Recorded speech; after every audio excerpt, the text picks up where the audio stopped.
News of மிலானின் இரவு நேர பிரதான செய்திகள். முதலில் தலைப்புச் செய்திகள்.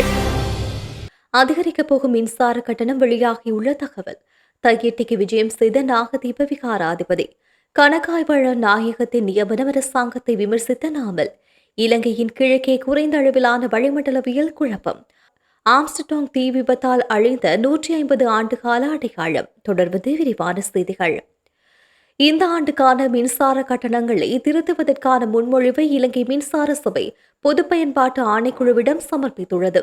ஆண்டின் முதல் காலாண்டில் மின்சார கட்டணங்களில் 11.57% அதிகரிப்பு தேவை என்று சபை தெரிவித்துள்ளதோடு பொது பயன்பாட்டு ஆணைக்குழு வெளியிட்டுள்ள ஆவணங்களின்படி இந்த முன்மொழிவு ஜனவரி முதல் மார்ச் 2026 வரையிலான காலகட்டத்திற்கான மின்சார கட்டணங்களை உள்ளடக்கியது.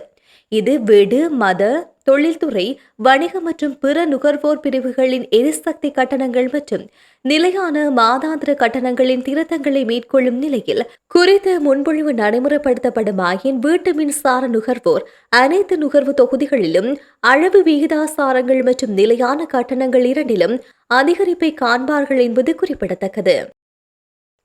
நைனாதிவு நாகவிகாரை விகாராதிபதி நவதல பதும தலைமையிலான பௌத்த பிக்குகள் தையிட்டிக்கு விஜயம் செய்துள்ளனர். குறித்த பகுதிக்கு இன்றைய தினம் விஜயம் செய்த குழுவினர் அங்குள்ள காணி உரிமையாளர்கள் மற்றும் பொதுமக்களுடன் கலந்துரையாடலில் ஈடுபட்டனர். தையிட்டி திசவிகாரியானது தனியார் காணிகளை சுவீகரித்து சட்டவிரோதமாக கட்டப்பட்டுள்ளதாக தெரிவித்து தொடர்ச்சியாக போராட்டங்கள் முன்னெடுக்கப்பட்டு வருகின்ற நிலையில் நாளைய தினம் ஒரு போராட்டம் முன்னெடுக்கப்பட உள்ளதாக அறிவிக்கப்பட்டுள்ளது. கடந்த போராட்டத்தில் கலந்து கொண்ட சைவ மதகுரு, பிரதேச சபையின் தவிசாளர் மற்றும் உறுப்பினர்கள் என 5 கைது செய்யப்பட்ட விடயம் சர்ச்சையை ஏற்படுத்தியிருந்த நிலையில் நாகவிகாரை விகாராதிபதி தலைமையிலான குழுவினர் இன்றைய தினம் அங்கு விஜயம் செய்துள்ளமை குறிப்பிடத்தக்கது. மோசடி மற்றும் ஊழலை மறைப்பதற்காக அரசாங்கம் கணக்காய்வாளர் நாயகம் ஒருவரை நியமிக்கவில்லை என்றும் இலங்கை பொதுஜன பிரபுணவின் தேசிய அமைப்பாளரும் நாடாளுமன்ற உறுப்பினருமான நாமல் ராஜபக்ச குற்றம் சாட்டியுள்ளார். கெப் வாகன இறக்குமதிக்கான சட்டவிரோத டெண்டர், துறைமுகத்திலிருந்து 323 கொள்கலன்களை சட்டவிரோதமாக விடுவித்தல் மற்றும் தரமற்ற மருந்துகளை இறக்குமதி செய்த போன்ற ஊழல் பரிவர்த்தனைகளை விசாரிப்பதில் கணக்காய்வாளர் நாயகம் ஒருவரின் நியமனம் அரசாங்கத்துக்கு தடையாக உள்ளதாகவும் அவர் குறிப்பிட்டுள்ளார். கணக்காய்வாளர் நாயகத்தின் பதவியினூடாக இந்த விளையாட்டை அரசாங்கம் நிறுத்திவிட்டால் உலக வங்கி, சர்வதேச நாணய நிதியம், ஆசிய அபிவிருத்தி வங்கி மற்றும் வெளிநாடுகள் போன்ற சர்வதேச அமைப்புகள் இலங்கைக்கு கடன்கள் மற்றும் உதவிகளை வழங்குவதை நிறுத்திவிடும் என்று நாமல் ராஜபக்ச எச்சரித்துள்ளார். உதவி வழங்கும் எந்த ஒரு சர்வதேச அமைப்பு முறையான கணக்காய்வுக்கு உட்பட்டது என்றும் அத்தகைய கணக்காய்வை நடத்த கணக்காய்வாளர் நாயகம் ஒருவர் இல்லாத நாட்டிற்கு உதவி வழங்க எந்த நாடும் அல்லது அமைப்பு முன்வராது என்றும் அவர் சுட்டிக்காட்டியுள்ளார். இதேவேளை 8 மாதங்களாக வெற்றிடமாக உள்ள கணக்காய்வாளர் நாயகத்தின் பதவிக்கு நெருங்கிய கூட்டாளியை நியமிக்க ஜனாதிபதி எடுத்த முயற்சியை தடுத்ததற்காக அரசியலமைப்பு சபையை சில அமைச்சர்கள் விமர்சித்துள்ளதாக நாடாளுமன்ற உறுப்பினர் நாமல் ராஜபக்ச குற்றம் சாட்டியுள்ளார். இலங்கையின் கிழக்கே குறைந்த அளவிலான வளிமண்டலவியல் குழப்பம் உருவாகுவதால் காலி முதல் கொழும்பு, புத்தளம், காங்கேசன்துறை, திருகோணமலை வரையிலான கடற்கரையோர கடல் பகுதிகள் மற்றும் மட்டக்களப்பு முதல் ஹம்பாந்தோட்டை வரையிலான கடல் பகுதிகள் சற்று கொந்தளிப்பாக காணப்படும் என்று வானிலை ஆய்வு மையம் எச்சரித்துள்ளது.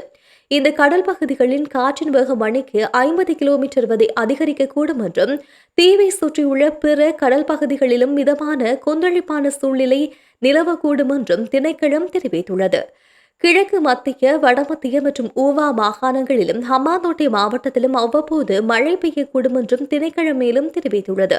மத்திய மற்றும் ஊவா மாகாணங்களில் சில பகுதிகளிலும், மட்டக்களப்பு மற்றும் அம்பாறை மாவட்டங்களிலும் 75 மில்லிமீட்டருக்கும் அதிகமான மழை பெய்யக்கூடும் எனவும் மீன்பிடி மற்றும் கடற்படை சமூகங்கள் விழிப்புடன் இருக்கவும் எதிர்கால வானிலை முன்னறிவிப்புகள் மற்றும் இது தொடர்பான வெளிப்பட்ட அதிகாரப்பூர்வ அறிவிப்புகள் குறித்து உன்னிப்பாக கவனம் செலுத்தவும் திணைக்களம் வலியுறுத்தியுள்ளது. ஆம்ஸ்டர்டாங்கின் மிக பிரபலமான பூங்காக்களில் ஒன்றிற்கு அருகில் உள்ள வோன்சல் தேவாலயத்தில் புத்தாண்டு கொண்டாட்டங்கள் முழுவீச்சில் நடந்து கொண்டிருந்த போது ஏற்பட்ட தீ விபத்தில் பெருமளவில் எரிந்து நாசமானதாக உள்ளூர் ஊடகங்கள் செய்தி வெளியிட்டுள்ளது. இந்த தேவாலயத்தில் சுமார் 50 கோபுரமும் கூரையும் தீயில் இடிந்து விழுந்ததாக தெரிவிக்கப்படுகின்றது. இது 154 ஆண்டுகள் பழமையான கட்டமைப்பை இனி மீட்க முடியாததாக மாற்றியுள்ளது. இந்த நினைவு சின்ன தேவாலயத்தின் இது மிகவும் கடுமையான மற்றும் பயங்கரமான தீ விபத்து என்று ஆம்ஸ்டர்டாங் மேயர் கவலை வெளியிட்டுள்ளார். நள்ளிரவுக்கு பிறகு முதலில் தீ விபத்து ஏற்பட்ட நிலையில் அது விரைவாக ஒரு பெரிய சேதத்தை விளைவித்துள்ளது. தீயணைப்பு வீரர்கள் நெதர்லாந்தின் பிற பகுதிகளில் இருந்து உதவிக்கு அழைக்கப்பட்டு தீயை அணைக்க கடற்படை அதன் 60 மீட்டர் உயர வான்வழி பணித்தளத்தை பயன்படுத்தியதாக அதிகாரிகள் தெரிவித்ததோடு தீ விபத்து ஏற்பட்டதற்கான காரணம் தெரியவில்லை என்றும் புலனாய்வாளர்கள் கூறுகின்றார்கள். இருப்பினும் வான வேடிக்கை நிகழ்வுகளுக்கு பிறகு தீப்பிடித்ததால் நகரின் புத்தாண்டு தின வான வேடிக்கைகளில் இது பங்கு வகித்திருக்கலாம் என்று ஊகம் எழுந்துள்ளது. வோண்டல் தேவாலயம் ஒரு நியோகோத்திக் கட்டடமாகவும் இது புகழ்பெற்ற கட்டடக்கலைஞர் பியர் குயிப்பஸால் வடிவமைக்கப்பட்டதாக கூறப்படுகின்றது. 1977 ஆண்டு முதல் அந்த கட்டடம் வழிபாட்டு தலமாக பயன்படுத்தப்படவில்லை என்பது குறிப்பிடத்தக்கது.